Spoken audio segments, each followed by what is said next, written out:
Rant. There's not much to really say apart from the fact that I have the chat here, I have Discord open, so I'll be able to see a chat even though I have the comment button there enabled. So we're gonna get into this. And I'd say there was around 24-second delay between the stream starting and my phone actually responded to it, which means it'll be similar for everyone else. Also, what the hell? Consoles? No. But yeah, we've got the chat open on Discord as well. So yeah, let's get into it. Hey, is that 100? So I want to discuss things with the most recent Grand Prix of the season at Austria. As we all know, that was a controversial race, especially in the stages when Max Verstappen and Lando Norris they collided. Anyone who watched the race yesterday should have known. So yeah, championship contenders clashing. Could Norris be a true threat to Verstappen in the future in the season? It's definitely possible. With Norris in his McLaren being able to keep up pace with Verstappen, and many times this season we have seen him being faster than Verstappen. And a perfect example is Imola, where it was like 6 seconds behind Verstappen, closed it all the way down to 7/10 of a second on the final lap. Now that was true pace. So, which one is faster, McLaren or Red Bull? Anyone who might be watching, just decide in the comments which team actually has a faster car, the McLarens or the Red Bulls. Of course, driver pace does matter, but still don't know which one. It's quite, I don't know what I'm saying, but it's hard to decide who has the better car, McLaren or Red Bull. Because Norris has clearly shown some very strong pace as of recently. So yeah, I'm gonna ask the question here.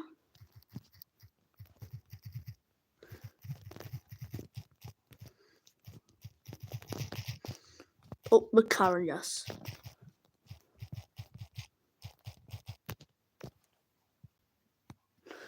I'll ask that. Now wait for around a minute. See if I get any response. So yeah, if Verstappen was to be put into a title fight this season, I would say definitely Lando Norris would be the threat. Even though Charles Leclerc is second in the championship right now, I think. I still think he has no chance of a shot. I mean, he has no shot of a title this season. Yeah, Orlando does. I know it's going to be almost impossible, but at least he has a way higher chance than Charles Leclerc. Let's be real. If we just rank the drivers best to worst from performance this season, gotta say Max and Lando gotta be the top two. As much as a Hamilton fan I am, I would still have to say that Lando and Max have the top two spots in any order, really. Like Max, he's able to push that Red Bull very, very far. Lando, he can push that McLaren very, very far. And at this stage, it's just who's going to get the better race results across the season. Now, yes, there's still a big gap to make up to Verstappen. The contact in Austria did DNF Lando, but it did not DNF Max, and he ended up scoring 10 points, pulling 10 points away from pretty much everyone.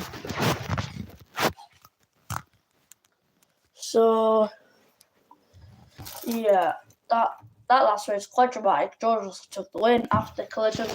Norris got a puncture, too much damage led to his retirement. Verstappen got a puncture, went to the pits.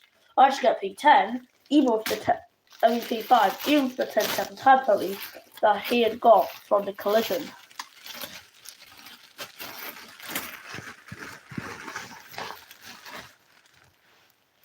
So yeah, McLaren used to have the fastest cars in Formula One back in the day.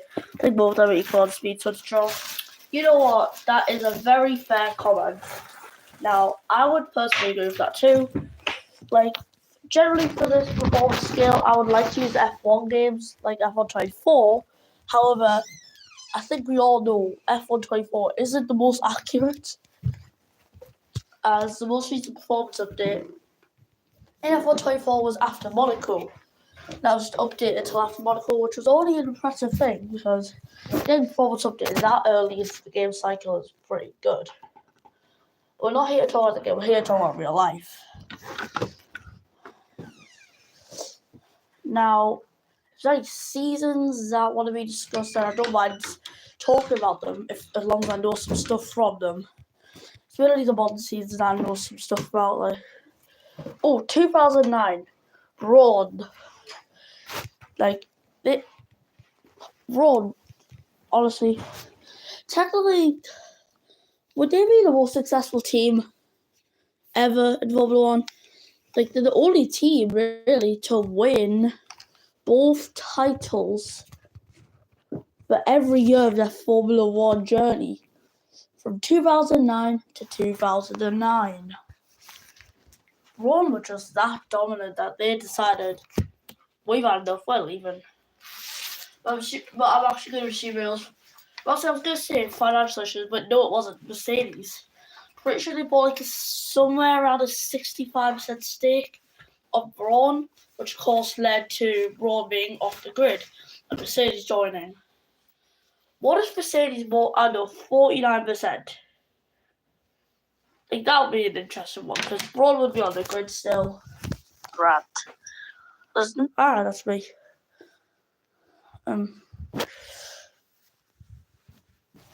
So Braun, we're just gonna.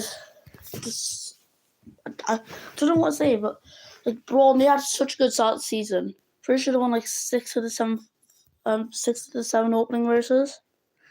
So they looked like one of the most dominant teams at that point. And then they just fell off because they had no money. They were running low on the money, but they needed the money. Here about the situation in Austria. Even if I am currently a Red Bull fan, Max deserved a penalty, but I think he apologised to Lando for colliding with him. Now, yeah, obviously I'm not going to get at anyone for being a Red Bull fan. You can be whatever fan you like. Just I don't like to spark controversy. However, it's happened before. But yeah, back to that comment. Max did deserve a penalty. It even went through on the sky. You meant to leave a car's weight. Verstappen gave it, but then heading into the corner where he should have been turning right, he decided to turn left a bit, leaving no room. Then, of course, collision happened, and both drivers got a puncture. But about the apology bit, Verstappen and Red Bull was saying that the penalty was unfair. Now, this does link back a bit to, I think, 2019, in the same corner where a similar sort of incident happened. But I think someone spun. It was between Verstappen and Vettel, but no one got a penalty there, although it was Verstappen's fault. Now, that's probably why they're saying the penalty was unfair. Because if something similar happened then, and they didn't get a penalty, obviously they're going to get mad that they got a penalty this time. Now, some people may have been confused why Norris got a 5-second time penalty right after. That was simply because of track limits. So if the collision never happened and Norris didn't get a puncture, Verstappen did, there could have been a chance Norris could have got an extra 10-second time penalty. Even if he did, if he just kept the pace, assuming he had no damage, he could pull out from the 15-second gap that there was to George Russell. He could have still won the race, even with 15 seconds of time penalties, which would be absolutely amazing for him. But yeah, contact happened. Then Russell got on the team radio. Total said, "I think we can win this." And yeah, I think Mercedes were definitely happy with that result, though. Like, out of nowhere, just looking to get a P3 and a P5. And then out of nowhere, the two leaders, Verstappen and Norris, they just crash. Russell's leading. Now it's like 1-4, so maybe a 3-6 earlier.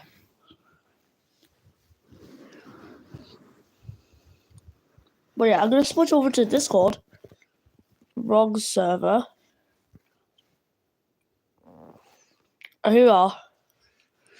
Yeah, this is live. Just for anyone on the server who isn't watching. No. All correct, I swear. Ugh. But yeah, that's happened. Thank you for 72 members. Yes, I know some of them are bots. Now, back to YouTube.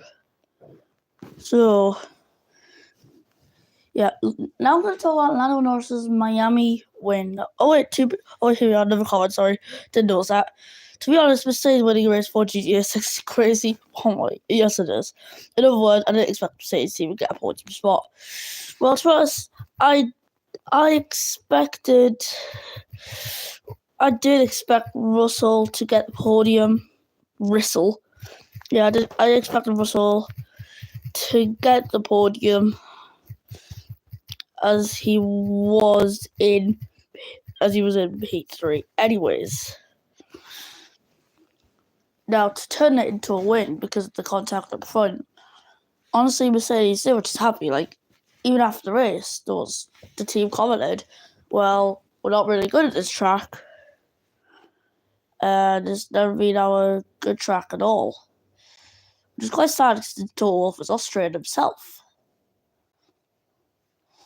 But then, Toto Wolff's got the best present, a victory out of nowhere in a car that might be fighting for wins, but we're really unsure, to be honest, as of course stuff happened in Canada. Still fighting for a win technically with Russell. Geez, even 2023 Singapore, when both of the Mercs fit on the mediums, and it was 16 seconds behind Sainz, who was leading, and Norris and McLaren, who was in B2. Then they closed it up, and we just got one of the best fights of the season ever.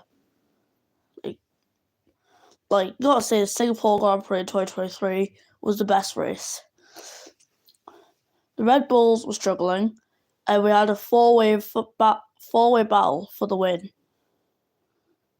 Like, I guess I'd see why some Red Bull fans would be sad about that. However, to be honest, some Red Bull fans do get sick of the dominance as well. Now, also that was the race where Liam Lawson managed to knock out Max Verstappen in qualifying. Like, Lawson, he'd only just done a couple races with AlphaTauri, the sister team, managed to knock out the most experienced driver and best driver in the Red Bull family, who are racing in F1. That's pretty impressive. Oh, for one back yet another year. Oh wait, sorry, Miami win. Okay, well, I may ask about something. When I made a monopost championship, I made Ocon leave Alpine to join Audi and unban Flavio Briatore. It didn't actually happen, but like, is Ocon going to be joining Audi though? That's the thing. Like, we joined Kicksal, but then of course he's joining Audi, assuming that it's not a 1-year deal.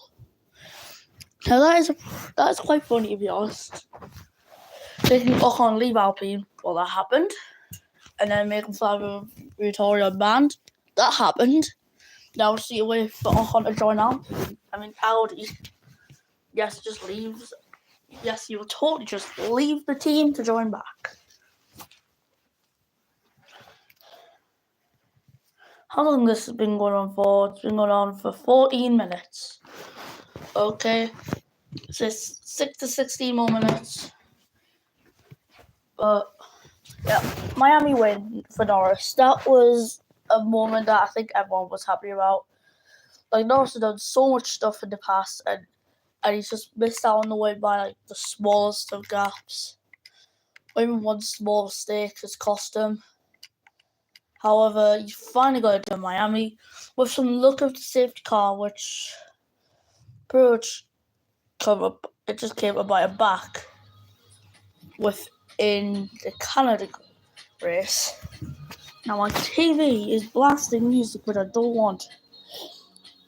Also, the other thing, Alpine can get Ferrari engine for 2026. My opinion about it. Okay, that is a good question. What I heard was that Alpine is leaving Alpine, which means Renault is leaving Renault. Now that is very confusing.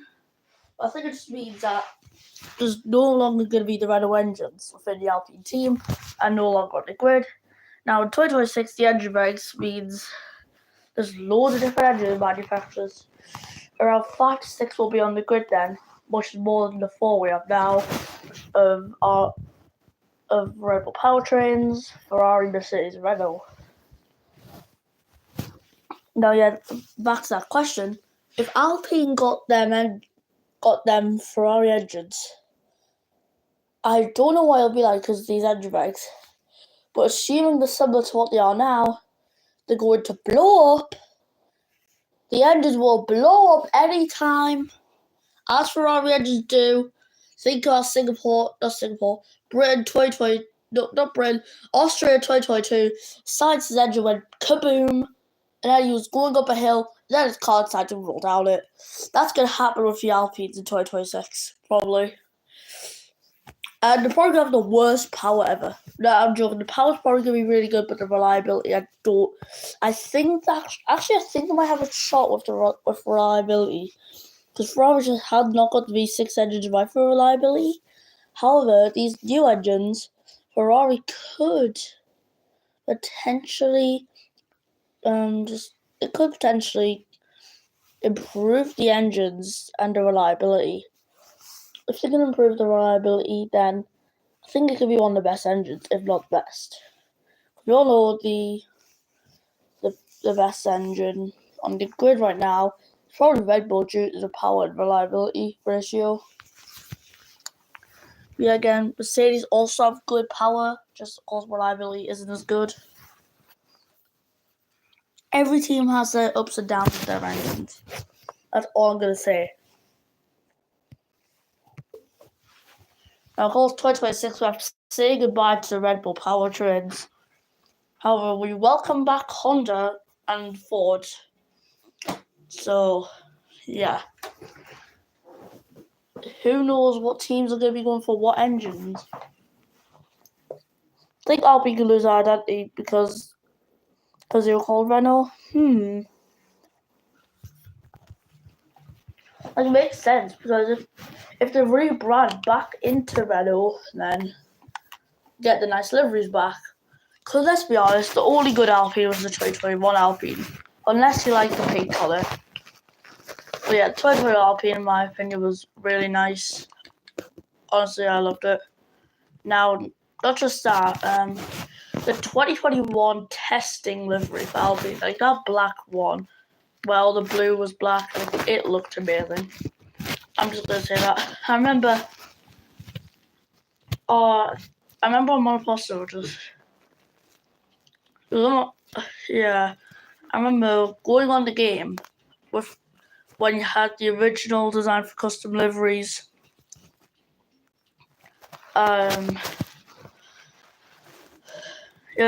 original design for custom liveries on Monoposto, I remember making that Alpine since the season hadn't quite started yet. But I actually really liked it. But yeah, if there's any other questions, then I don't mind answering them, as long as I know.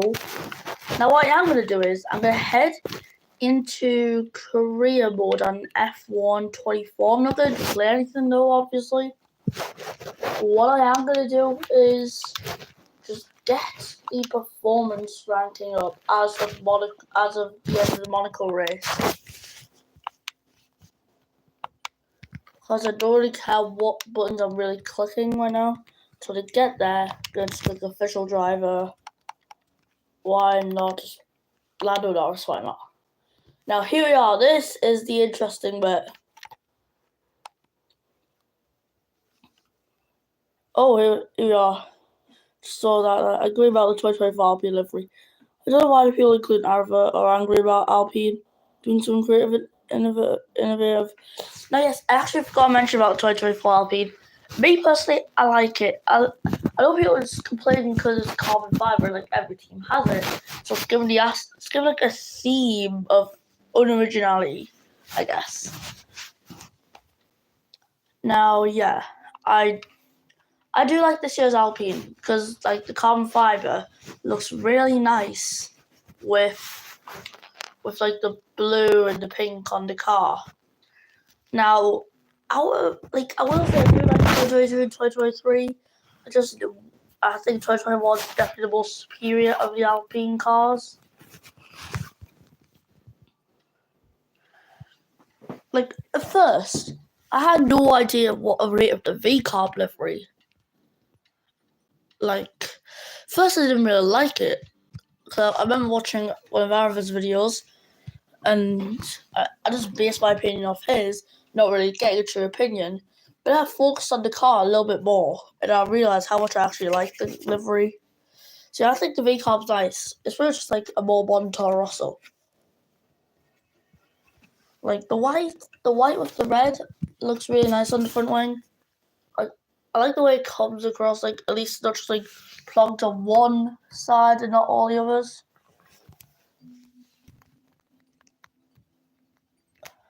But yeah, I would put on my camera if I could put on my camera actually. Just I need to quickly pause the stream there for a sec.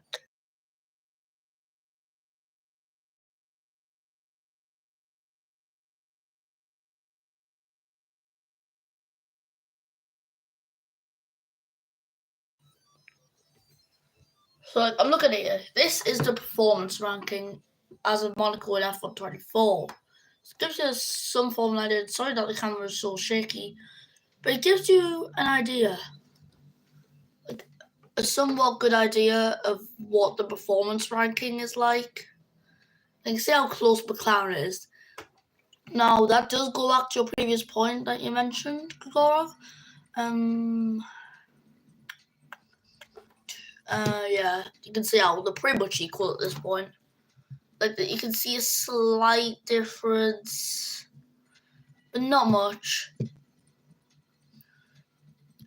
Now that there, I feel like this is gonna get updated soon.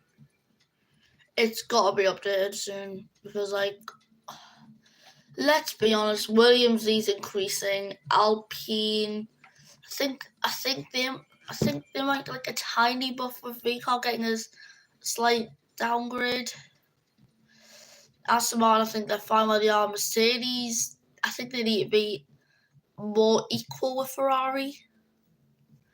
That's all I'm going to say about that bit. Turn off the camera there. Back on the YouTube. So, yeah. That's what the performance ranking looks like in F1 24. Gives you a bit of a idea of what real life's like. Yeah, the interesting thing that is... Oh, hello. The interesting thing is that I am the only one who calls a team with Yuki Tsunoda and Daniel Ricciardo as drivers AlphaTauri, currently sponsored by Visa.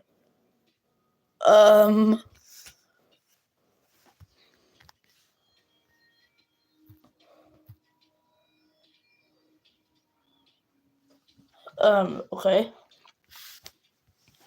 But yeah, honestly, VCarb's a bit weak because I'm pretty sure sponsors are only meant to sponsor one Formula One team. However, you look on the Red Bull car for 2024, and you see the sponsors Visa and Cash App.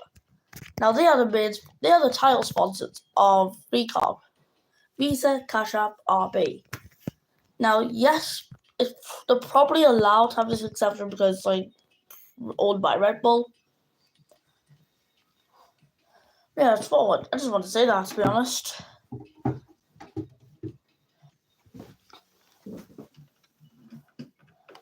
It's good. But yeah, don't really know what else to say. Like, Visa, Cash App, RB, they just want money. It's very clear they want money. Like, they took all in when they were AlphaTauri in 2023 off Alfa Romeo, which then became Kick Sauber this year. Or should I say, yeah, I know it's like, yeah, I know, like, the likes of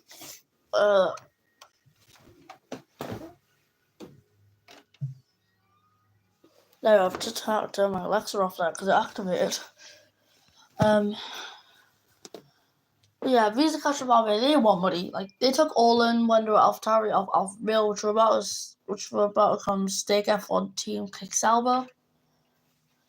But then there's Visa Cash App Barbie. Visa money it's a money app. Cash App, it's a money app. Like, they've just got Cash App right across their suits. Same with Visa, Cash App. It literally has the dollar in the logo. Like, it's clear that they need money. So, is VCarb in a financial state of worrying? Could be. Like, geez, they even got Hugo and Judah. Like, they're pretty luxury brands. I'll say that. So it's a little bit of a concern for VCarb why they've got them sponsors. Honestly, I'm a bit concerned for VCarb at this point. Now we've got 26 minutes in. We went 26 minutes into this. Anyways, if there's a season you want us to talk about before I end this thing, then just let me know in the comments. I'll wait for around a minute since people are watching, but of course there is a delay. There's a delay. Now, actually, some info on F1 Classic. There's probably going to be a race today. I've had the Hungry one uploaded for a while. Like, yeah, I've had it on my phone for a while, for like more than 10 days at this point. I just have not bothered. Quite lazy, to be honest, which is not what I need at all. But to be honest, I have focused on exams. I've had some mock exams for the last week and a bit, and I've just finished them today, so now I can focus more time on F1 Classic. But yeah, like, what season?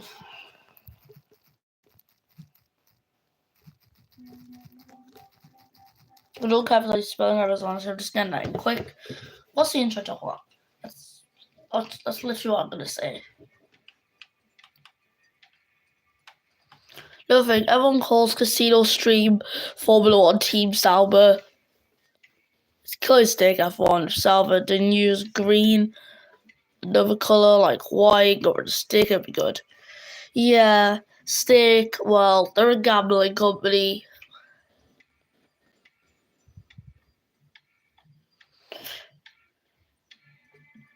Like, Stake F1, like, yeah. All those ones kick Sauber when you see all the graphics. It's just, no. Like, I heard something before preseason testing started that they'll be using Kick as the main sponsor in some events and then Stake in some events. Like, it's weird. They need to decide on one. Or they should just do what VCarb did and just have two title sponsors, pretty much.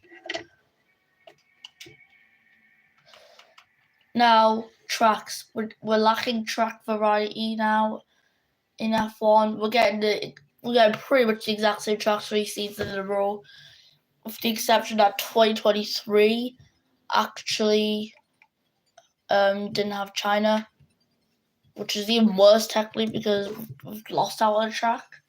I like to see the massive variety of tracks, but of course it's hard for the drivers.